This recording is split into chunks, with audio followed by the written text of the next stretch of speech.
Un atelier de plaidoyer pour la mise en œuvre des activités contenues dans le plan d'action de la composante Femmes, Paix et Sécurité du cadre de prévention des conflits de la CEDEAO. Plusieurs acteurs de la société civile et ceux intervenant sur les questions de la promotion du genre étaient présents ce mercredi à Cotonou. De ce cadre de prévention des conflits de la CEDEAO, adopté depuis 2008, la présidente du REPSFECO, Bina, rappelle l'importance d'actionner les femmes pour, entre autres, la gestion des questions de paix et de sécurité, la prévention et la gestion des conflits et autres.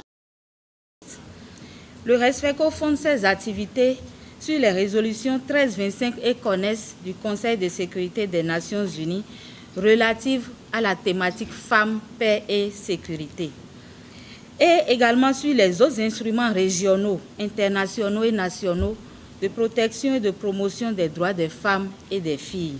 Madame la directrice adjointe de cabinet du ministre des Affaires sociales et de la microfinance, Mesdames et Messieurs les partenaires techniques et financiers, chers participants, le cadre de prévention des conflits de la CEDEAO a été adopté en janvier 2008 par la CEDEAO et son plan d'action de la composante Femmes, Paix et Sécurité en février 2017 par les ministres en charge du genre des pays de l'Afrique de l'Ouest. Il ambitionne de mettre les femmes au cœur des questions de paix et de sécurité, notamment la prévention et la gestion des conflits, le maintien et la consolidation de la paix, la lutte contre les violences basées sur le genre et la parité homme-femme.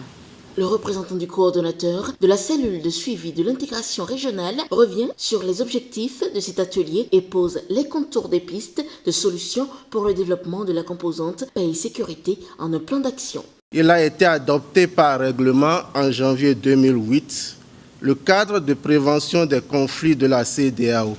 Ce cadre, sanctionné d'un plan d'action, ambitionne d'intégrer la prévention des conflits dans les politiques et programmes de la CEDEAO et vise à renforcer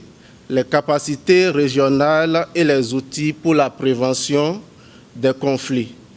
Il englobe donc toutes les initiatives qui visent à accroître la sécurité des personnes et des biens, ainsi que la sécurité des États membres et institutions de la région ouest africaine. La directrice du cabinet du ministère des Affaires sociales, représentant la ministre, rassure de la disponibilité de ce département à accompagner le REPSFECO dans l'atteinte de ses objectifs. Ce n'est pas le fait que notre plan national pour la mise en œuvre de la 1325 tarde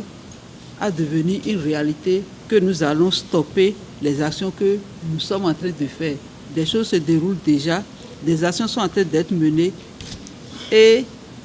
le présent atelier contribue à la mise en œuvre de ces actions-là. Nous avons des partenaires qui sont à nos côtés,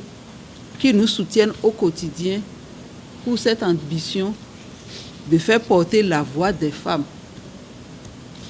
dans toute réflexion, dans toute action qui voudrait contribuer à la pacification sociale et à faire face aux conflits.